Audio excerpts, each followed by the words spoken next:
But when I told him, I was like, yeah, I'm going to go into technical sales. And he was like, are you insane? You have a degree in aerospace engineering. What are you doing?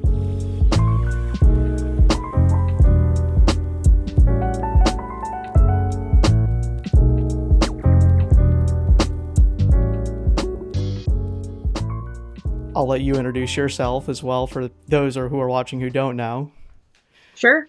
It's nice to meet everyone. My name is Alexis Bertholf. I'm currently a technical evangelist at a little company called Megaport. And I also have a social media addiction that somehow turned into a career. I post a lot of content across LinkedIn, TikTok, and Instagram about IT. Awesome. Yeah. And so a little bit more about how you grew up. You know, how did you find yourself in tech? I know your original start was at Embry-Riddle and doing a lot of aerospace engineering. And how did you grow up to even get into that and then finally make the plunge into more, tech? How did that happen? Yeah. So my family never traveled when I was growing up. We did not have a lot of money. And so I was, good at math and science. And like every other girl that's good at math and science, I was kind of pushed towards engineering. And Mm. when I thought about what kind of engineer I wanted to be, because there's a million of them, right? It's almost like the Harry Potter sorting hat. Yep. I decided to do aerospace just because I'd never really been around airplanes and it was something that sounded really cool. Um, Went down to Embry-Riddle. I actually never visited my college before I went. I found it on a Google search and was like, that sounds cool. Um, Got really lucky. It was wonderful. Spent 4.5 years down in Daytona Beach, Florida, and had a mix of internships between GE Aviation, the Navy, working for the Navy, and then lastly working for Boeing. And every time I walked away, I'm a huge people person. I Mm. love meeting new people and talking to people and just building relationships. And every time I walked away, and I was like, I don't really know if this is what I want to do. I was Yeah. kind of stuck behind a desk, and my teams were great, right? But I wanted something that was a little bit more engaging, a little bit more people-y. And I had heard about technical sales. Um, and decided to make the leap. There's a lot of different programs that you can get into. I went through one with Cisco, but they have them all over the industry where they're basically 6 month to year long training programs to help you get in to the industry as a new grad. And so I was fortunate enough to find one and get accepted into one with Cisco. And that's kind of where my journey into IT started. Yeah, I remember watching a lot of those videos while you were still working there, and however that kind of dissolved and whatnot throughout your journey there, I'm sure provided a lot of those bootstrapping, getting the first kind of big break on that. Did you was I'm assuming there was maybe some pushback from others hesitant to kind of plunge into some of it. Was there anything like stopping you or any reservations at any point of like, did I make the right jump kind of thing? Do you mean going into Cisco? Just going in, just completely switching over from everything you From had at Embry aerospace Riddle to to IT. something completely different. Yeah. Oh yeah, I mean my senior design professor, I told him I was like, "Hey, I'm gonna miss class on Friday. I have an interview." And he goes, "Who's it with?" He was this old guy. He was much older. He was probably a Yeah. couple years away from retirement, and I said, "Cisco." And he said, "Cisco? That's not an aerospace company. I'm not letting you miss class." And I was like, "Well, that's unfortunate because they're flying me out to Raleigh. I will not be here." Hmm. And he was like, "Well, you're gonna get a mark on your attendance because that doesn't count." All of my classmates thought I was crazy. My parents thought I was crazy. My dad worked in sales his whole life, so I guess you could say that the apple didn't fall far from the tree. But Yeah. he owns his own business, and now he works as a car salesman. But when I told him, I was like, "Yeah, I'm gonna go into technical sales," and he was like, "Are you insane? You have a degree in aerospace engineering. What are you doing?" Um, Hmm. it worked out. But yeah, there Yeah. was not so much pushback from other people in the program, but definitely from people in my personal life. They were a little confused. Hmm. Hmm. And starting kind of that journey, building your personal brand alongside doing work in typical kind of 9 to 5, and then doing your stuff out on the side. were there any strategies that really worked for you in the beginning? Things that, was there the kind of that moment of like, oh, this is really going to work. Like, I can make my own brand and kind of do my own thing. It's not really what I set out to do, honestly. Mm-hmm. I was just at the start, I was just having fun and sharing things that I enjoyed making. I didn't have a vision of, building a huge following or doing social media full time. At the start, I just wanted to make memes and help my customers. I was a Cisco SE. I was on TikTok Mm-hmm. during the pandemic like everyone else, and Yep. the thing about making memes or, like, consuming content, it's just as addicting to make memes as it is to watch memes, and so the more Mm-hmm. memes I made, the more I was like, "Oh, this would make a good meme, I should make another one," right? Yeah. Yep. And, things just kind of spiraled from there, and one thing led to another, and I know that, you know, 2.5 years ago, no one was really talking about personal branding or Mm-hmm. building a platform the way that they are now. And so it's a little different. I think there's a lot more pressure around it or pressure to do it, especially because it's seen as a way to get ahead in your career. Mm-hmm. But I think it comes right back to just making sure that you're creating things that you enjoy and things that you want to put out in the world. Yeah. Don't lose sight of that vision that kind of sparked it all. Yeah. 100%. And the industry, everyone's kind of, I see it too, working with, a lot of vastly different people that I've come across. Some people are really willing to help you. Some people are really looking out for themselves, and you got to really figure out kind of who's who. And sometimes there's just no way of knowing until you spend time with that person. Whether that's never time wasted per se, but learning a lot of these new experiences, and just eventually it amounts to just you as a person growing so much, and all of that. So I know your original goal is, your mission to make network engineering cool again. I know memes and stuff like that, you said, is kind of one of your outlets to do that. How have you continued to, how does that evolve, right? Like, how did it kind of start out as that and then just kind of branch out? Yeah, so it started, obviously it started with the memes. Mm-hmm. And it was kind of funny because when I started making technical memes, people were like, "No way, no one's gonna understand this. Like, what are you doing?" And eventually, I was getting messages from Cisco customers with their attack case numbers, or, "Hey, have you hit this bug before?" Or, "Hey, I don't know who my SE is. Can you help me? This is the name of my business and my contact info. Like, I need a contact to order things." And so Mm-hmm. it kind of started like that. And the more I got into it, I um I realized there was a lot of customers that didn't have dedicated support, and this could be a way to bring more people together. The other thing I noticed is that there wasn't a lot of people talking about networking online. So, Mm-hmm. you could hit a rock and see someone who's talking about coding or cloud or cybersecurity, but when you look at a lot of people who are, you know, years into their career, no matter what side of the IT industry they work in, a lot of them did start with networking. And Mm-hmm. so I get messages all the time from younger students who are trying to break into tech, trying to get into IT, and they're like, "I wanna be a cloud engineer. Where do I start?" And I'm like, "Start with networking, Yeah. start with desk, start with your CCNA." Mm-hmm. And then on the other side, working at Cisco, I supported 50 some customers over the 5 years I was there out of the DMV. And my customers would hit me up and say, "Hey, I need to hire someone. I can't find Mm-hmm. anyone to hire." And so it just seemed like there was this big disconnect between people who were trying to get into the industry and senior talent who were trying to hire for talent, right? And so Yep. maybe social media could be a bridge between them somehow.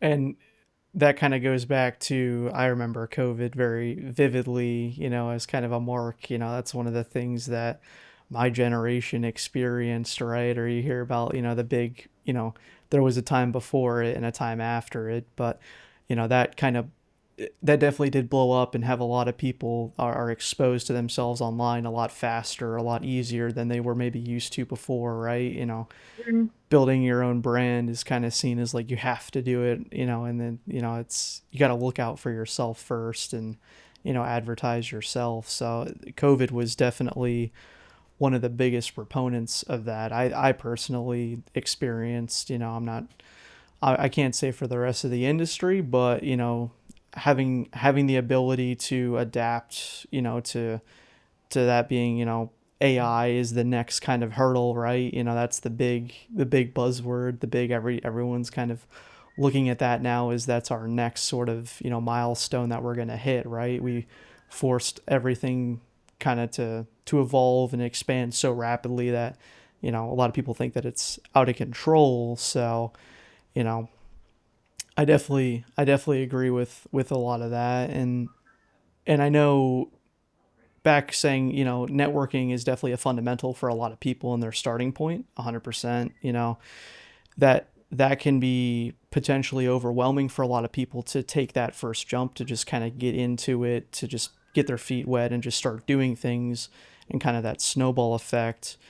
Do you have a process, or what was your way for breaking down some of those more complex topics to then make it easier for people to consume, right? I know, making some of that, the memes again, that Mhm. kind of content. Is there, a formula or something? How does an idea kind of I pop up in wish your head? I wish there was, Matt. I get asked that all the time, Yeah. mostly from people in marketing who are trying to reverse Hmm. engineer how I'm making content.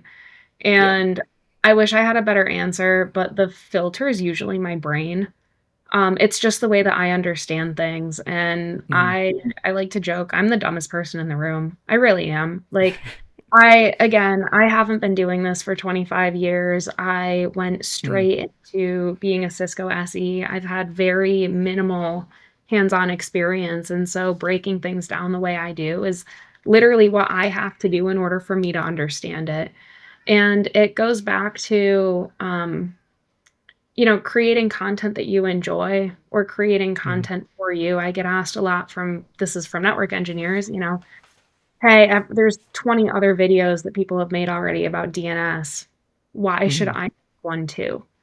And no one explains it the way that you do. No one understands it the way that you do, right? And I Yep. think that's kind of where I've found my niche, in that I have to break things down the way that I do so I can understand it. And it just so happens that the way my brain makes sense of the information and the way that I present it back to people is the way that they also understand it. But you're never going to know if that's the case if you don't try. Hmm. Yeah. No, 100%. Putting yourself out there, it's that first step, and that was kind of similar to, what we were doing with Unified IT. Was like, we have all this stuff here, why not make a fun video about it? If people like it, they like it. If people don't, they don't. Honestly, we're just, the more we can make videos about it, the more that we were able to understand like what we were doing, and it kind of helped us.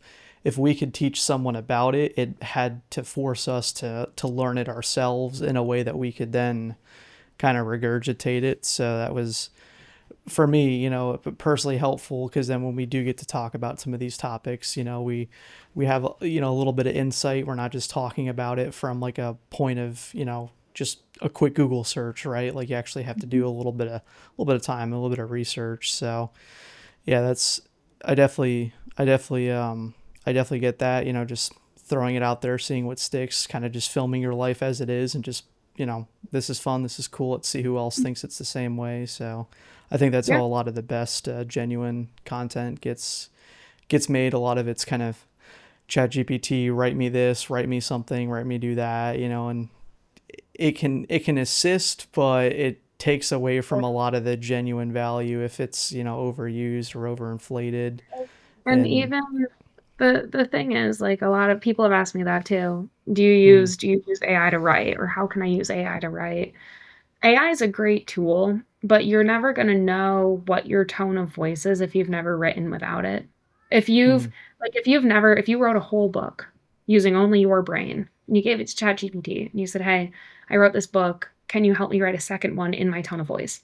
It would do a mm, decent job because you yeah. gave it 365 pages of something that came straight from your brain for it to Mm, replicate. But if you're starting from day one and you don't really know what the inside of your head sounds like, AI can't replicate that. It's just going to be more AI. yep. Yeah, 100%. And that was something that when we kind of hit the hurdle, when it was, blowing up and everything, we had taken a couple of our scripts initially that we had written and throwing it in there and try to get it to regurgitate some of it, and it was not, it They was start not coming out great. start coming out the same, where they're all the same. Yeah, and it was very, it was kind of bland too. It just, it adds a bunch of filler to it that just, it didn't need to be there. And Believe me, I've tried. I've tried. I would like it if ChatGPT could read my mind and tell me how I explain things, but it can't. yeah, hey, we're living in the future. Maybe there's going to be a time where that's going to happen, but it's, yeah, it's definitely not. It's not here, and it's not now. And some of the, I had kind of written down some hot takes for us to go over, Sure. get your personal opinion on them. Um, of course, one of the top ones is, will AI eventually kill pretty much any entry level, really IT job, but more broadly across all jobs is really a big question that I personally get a lot right. Like, am I in fear for my job? How do I get ahead of it? If it is, how do I adapt, and stuff like that? I'm curious your take on that. Yeah, I think when you look at, and I mean, again, I graduated college 5 years ago, so I would not say I'm an expert in career Mm, development or, how encroaching trends affect the market by any means. sure, yeah. But technology has advanced so fast in the past 10 to 15 years.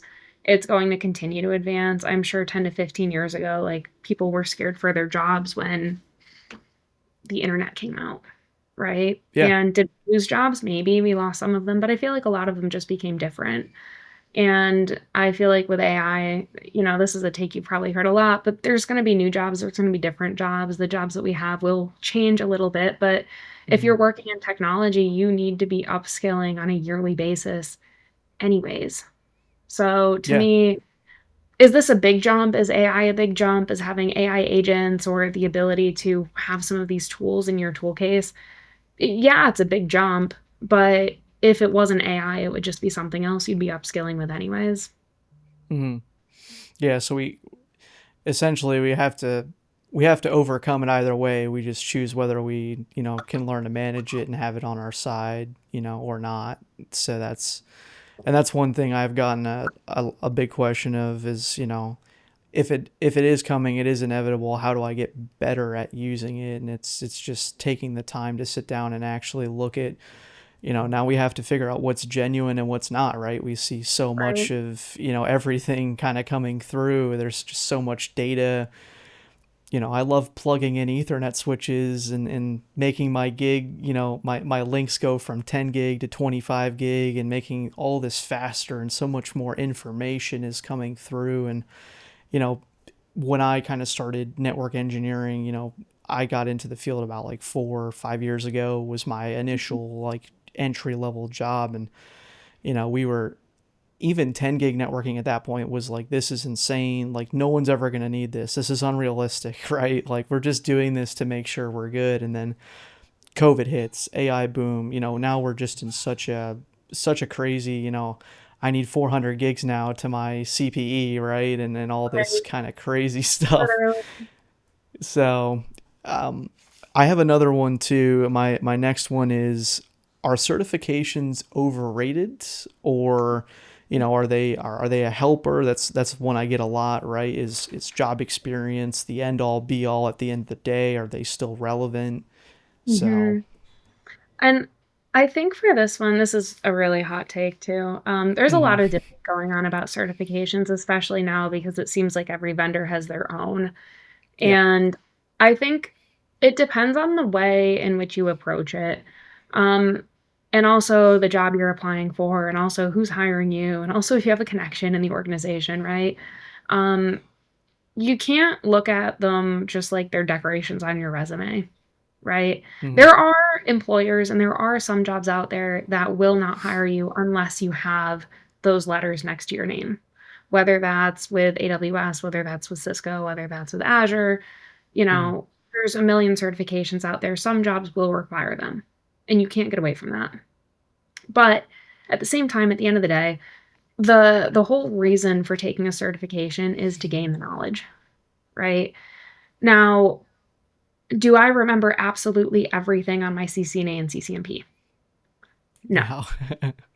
No, I took it 4.5 almost years ago, Yep. and even if you take a CCNP and so you decide to specialize in wireless shortly after, there's Mm-hmm. some things you learned on that certification you're probably not working with day to day that you're not gonna Yep. touch very often.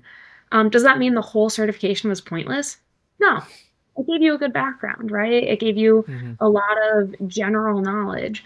But I don't know that they're necessarily this like pinnacle or end all be all where if you hit this certain level in your career, it means that, that's Yeah. it. Does that make sense? Yeah. Yeah. No, 100%. Yeah. And that's, you know, my, when I was in school, my high school offered like a certification track. So I kind of took advantage of that and tried to get, Nice. everyone I could get and speed run all of them. You have them At all least at for your someone else paying disposal. for Yeah, them. yeah. If they're paying for them, I'm getting them. So that was kind of my Right. motivation. It wasn't really even to want to do them or understanding if they'd provide any value. And you know, I graduated there with 29 certifications, and they Yeah. was Did you say it this was your was high school? yeah, this was yeah. Our high school was partnered with Microsoft and CompTIA at the time. We were one of their That's pilot insane. schools.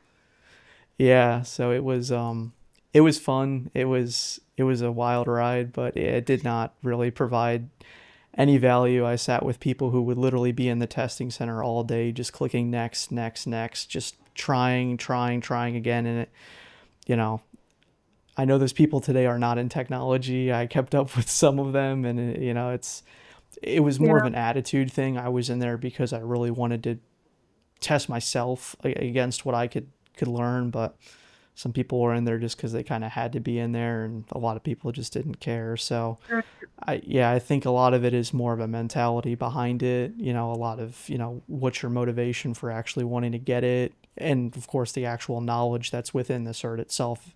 If you just go in and copy and paste all your answers, you're going to get exactly in the real world what you just did on the test. You're going to be going to Google or asking a friend or just not being able to retain any of it because you don't actually care about what you're trying to exactly. learn. If you don't have a genuine interest in it, it's just, you know. And again, is it just a requirement you have to hit?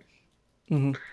Or do you have to get this knowing you're going to pivot and do something else after? Yeah. There's all different reasons for taking it.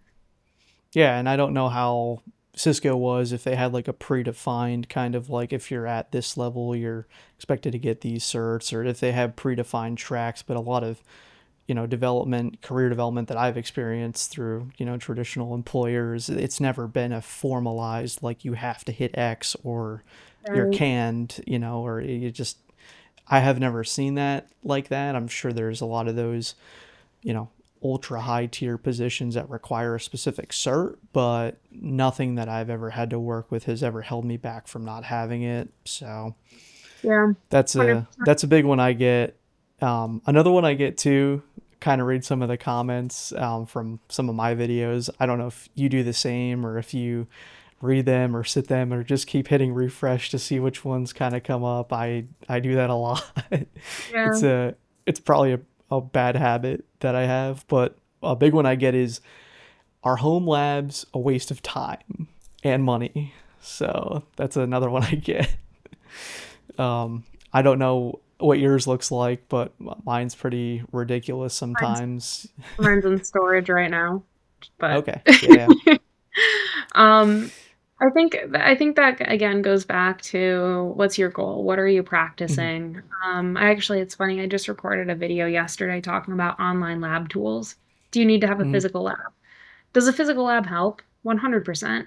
But if Yeah. you don't have the resources or the space, can you use a virtual lab? Mm-hmm. 100%. Like right now, I'm pretty mobile. I'm actually at my parents' house. All of my stuff is in storage. I don't Yeah. have a physical lab to work with. Does Yeah. that mean I can't lab? No.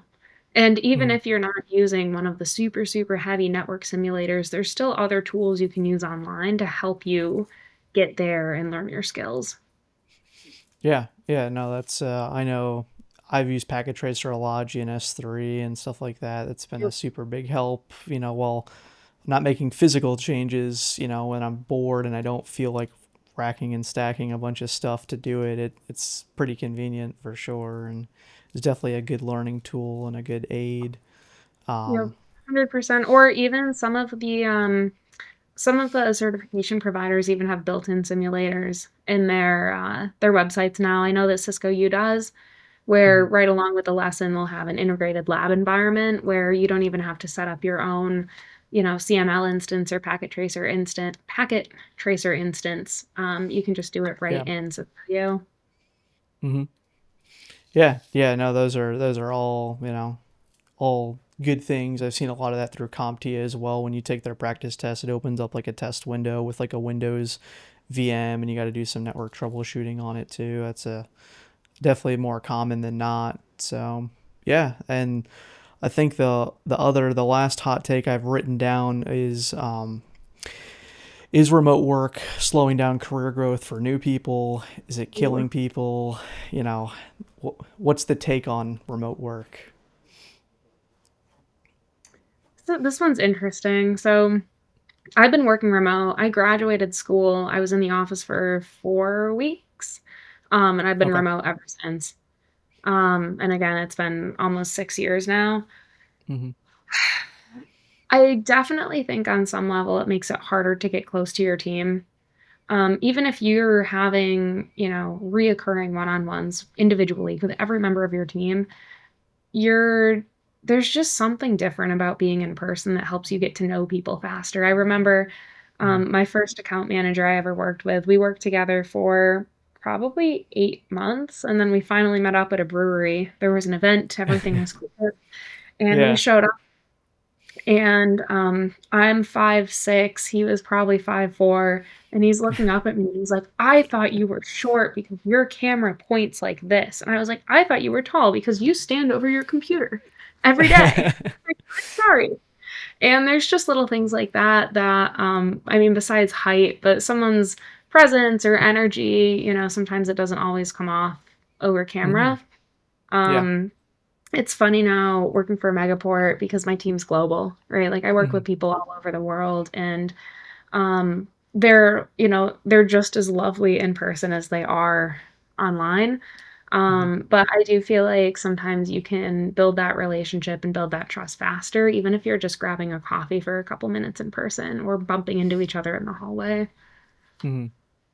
Yeah. And I know there was a study that was done too, like how much office time is wasted with like office banter, water cooler conversations, but that kind of that brings it so you're just not like isolated in your cube all day, right? Like there's a unspoken like mental health benefit to that it sucks. I know exactly what it is like to sit in your office for 8 hours a day programming switches, racking things up. It kind of sucks sometimes. It's kind We of are meant, tedious.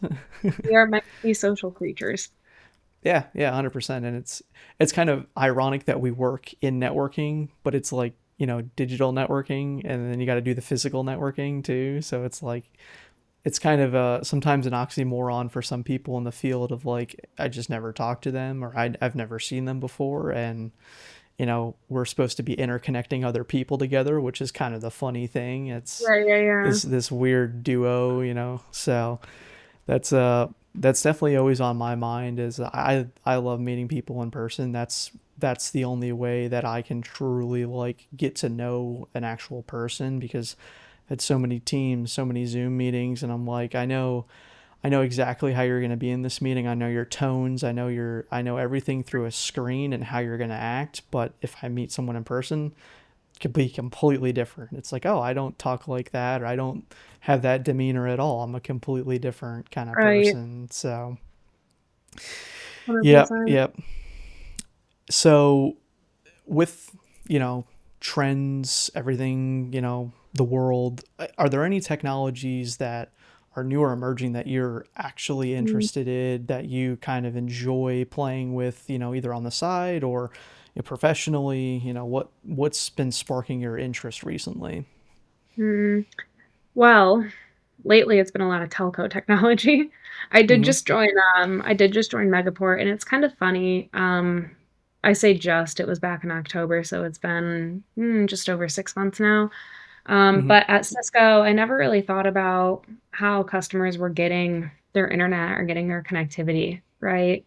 Yeah. We talked about we talked about routing, switching, wireless, data center, all of the things, but I never really looked on the back end to see how things were getting Hmm. connected or, you know, connected to the cloud. And that's kind of the space that Megaport lives and plays with. And so lately, I've been kind of upskilling there and learning more there from our telco partners, from our data center partners. Hmm. Obviously, there's a lot of data center business and data center construction going on right now with all of the AI. So Hmm. it's been really interesting to hear from an operator perspective how they're looking at power and cooling. Like if I hear gigawatts one more time, um, Yeah. it's the hot word right now. Yeah.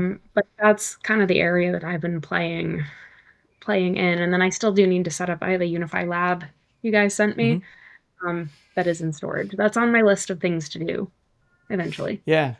Yeah, no, 100%. Yeah, UniFi has sent us a lot of fun stuff too. So we've been able to play with some of their stuff.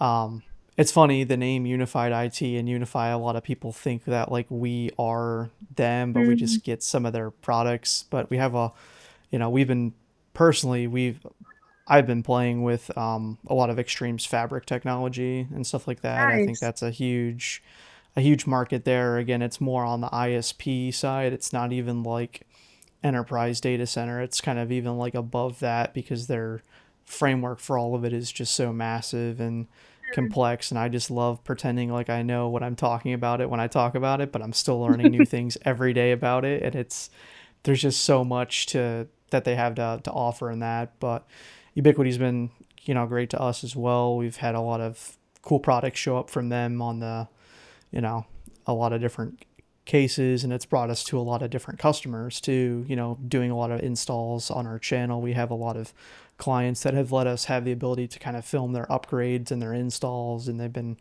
really awesome. So, yeah. So with someone to looking to break into tech for either not having a technical background, a degree, whatever, have them hold it back. What is your kind of go-to resource if someone pulls you on the side of the street, says, hey, how did you get where you're What's at, my first right? step?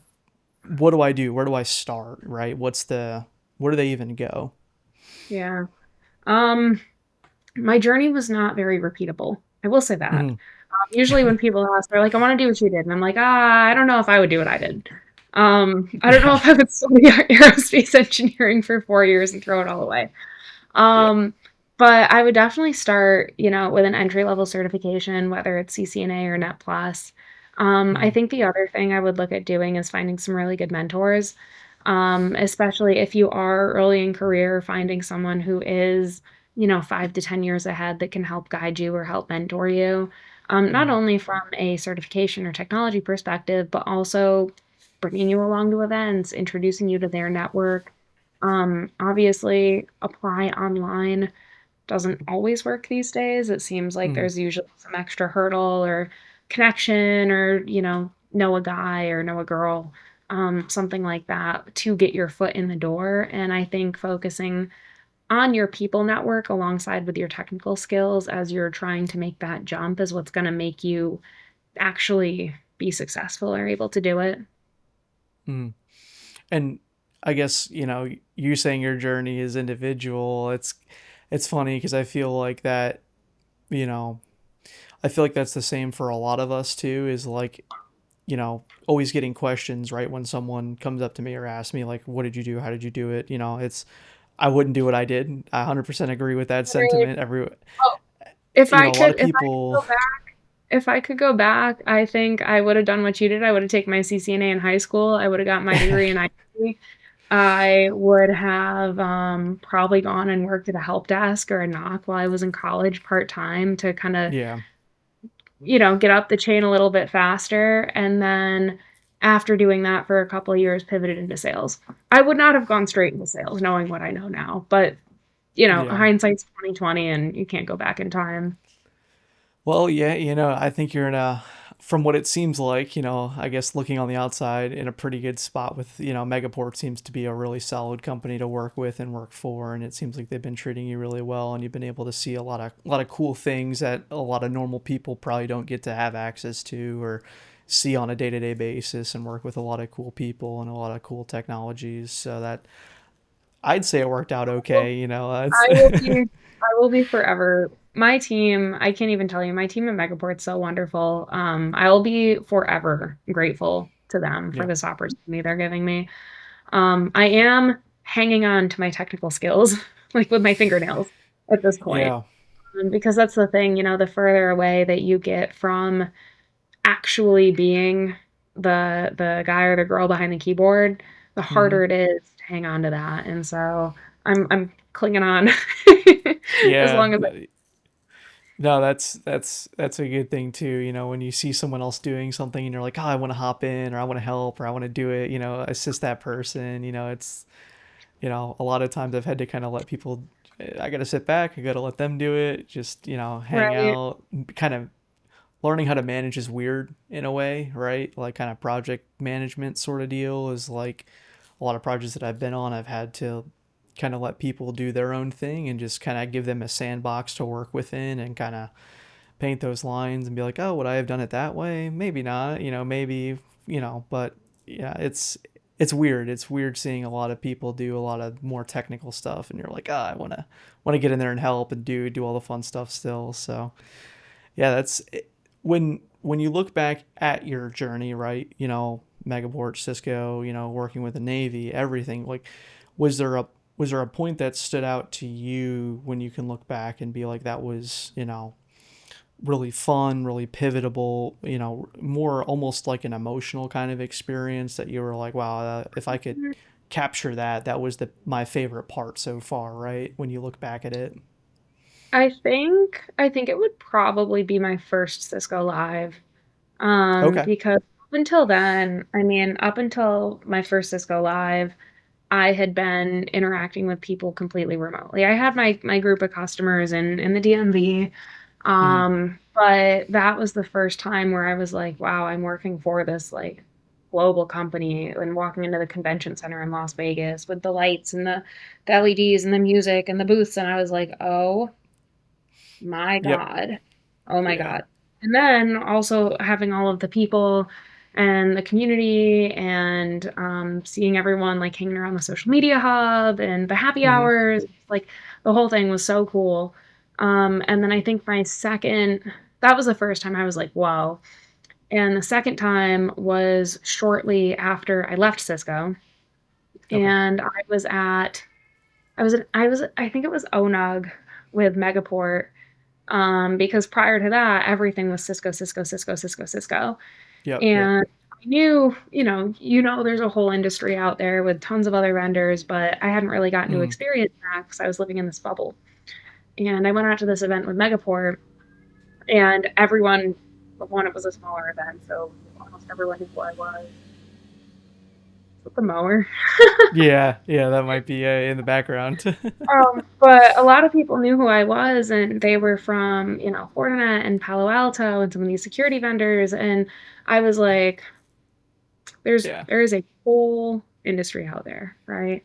Yeah. And that was really cool too, especially like I said, dipping my toes into telco and talking to like Mm. submarine cable operators and satellite operators, and there's so many different paths that you can take in this industry that are not just what you think.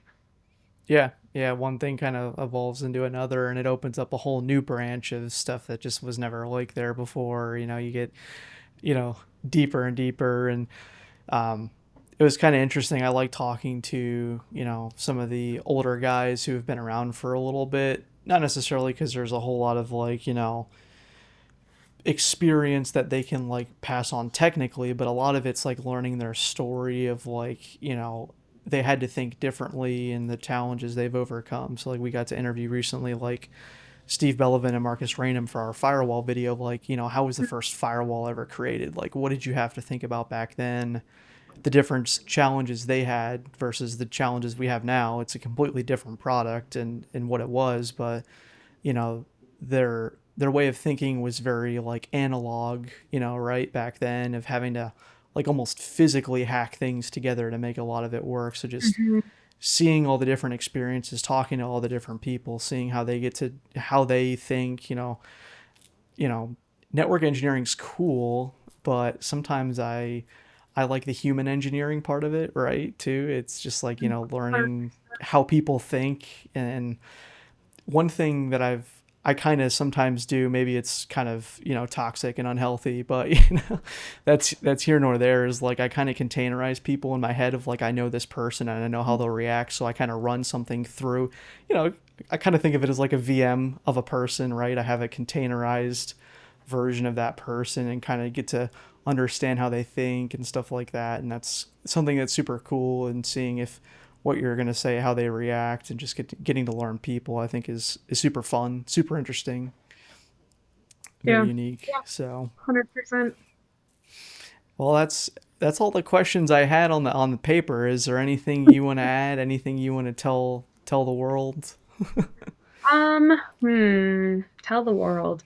I would say just don't be afraid to put yourself out there. I know it sounds kind of cliche, but really, really, truly, you never know what opportunities are going to come out of meeting people and just having conversations when you're honest and you're expressing your interest and you're being authentic to, who you are and what you like to do. Mm-hmm. A lot of times when people can sense that someone is really passionate about something or, you're on a mission, people want to help because, they want to, it makes them feel good to help someone who's on the path to do something that they love. And, Yeah. if you can figure out how to express that and rally people around you, you will be successful. Yeah, yeah, that's awesome. It's seeing I love seeing other people succeed in the field of technology. In our field, it's a great thing to watch people grow and turn into their own version of whatever, they're trying to accomplish. And Hmm. using technology is a great way to connect others together and have that as a common interest and a common backbone between a lot of people in our field. Is awesome. So, Yeah, 100%. well, thank you so much for joining us today. I really appreciate the time. Hopefully sometime in the future our paths cross. I'm sure at some point I might see you somewhere, whether it's at a convention or something like that. So I really Yeah, appreciate it though. Thank you. I will be around.